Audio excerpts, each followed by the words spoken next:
السلام علیکم ورحمۃ اللہ وبرکاتہ۔ پیارے دوستو، آج ہم آپ کو ایک دلچسپ اور سبق آموز واقعہ سناتے ہیں۔ خلیفہ ہارون رشید عباسی خاندان کا 5واں خلیفہ تھا۔ عباسیوں نے طویل عرصے تک اسلامی دنیا پر حکومت کی، لیکن ان میں سے شہرت صرف ہارون رشید کو نصیب ہوئی۔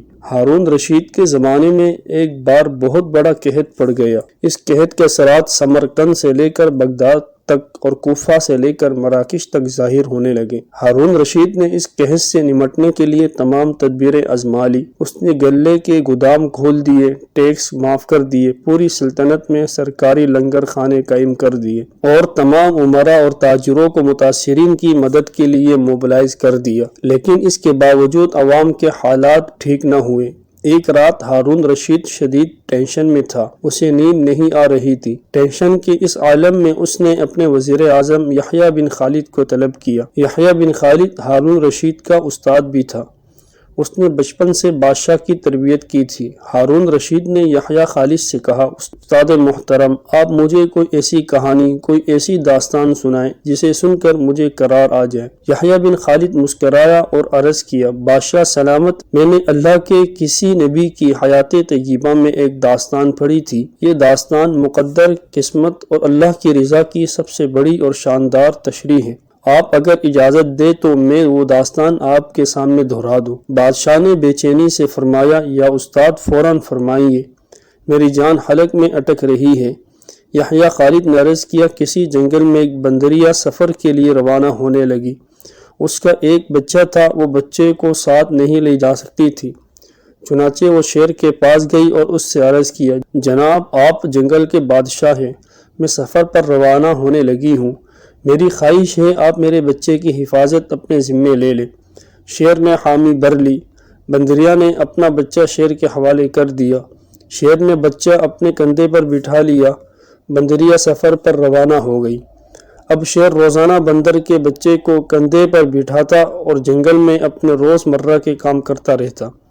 ایک دن وہ جنگل میں گھوم رہا تھا کہ اچانک آسمان سے ایک چیل نے ڈائی لگائی، شیر کے قریب پہنچی، بندریا کا بچہ اٹھایا اور آسمان میں گم ہو گئی۔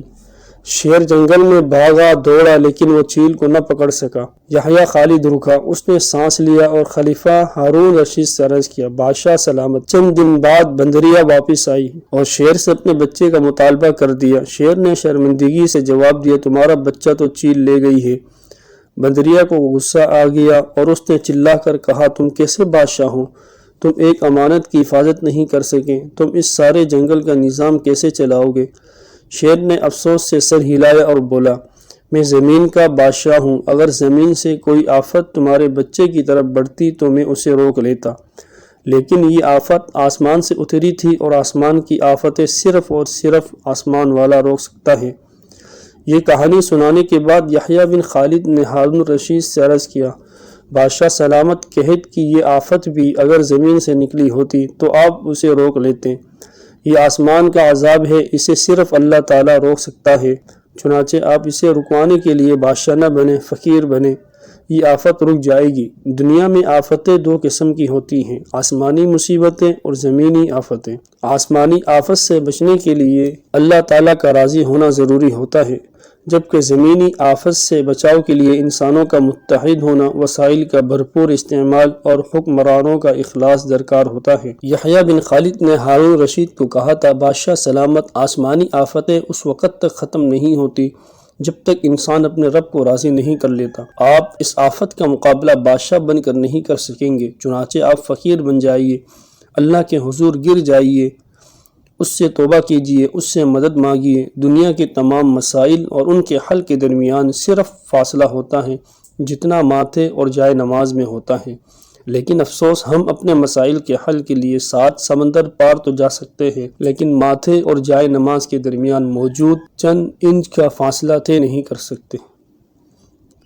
اللہ تعالی ہم سب کو اس واقعے سے سبق حاصل کرنے کی توفیق عطا فرمائے اور اپنی ہر پریشانی اور ہر آفت اور مصیبت میں اللہ کے سامنے اخلاص کے ساتھ 2 رکعت صلاۃ الحاجت پڑھ کر اس سے مانگنے کی توفیق عطا فرمائے۔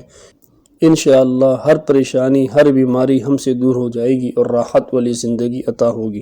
وعلیکم السلام ورحمۃ اللہ وبرکاتہ۔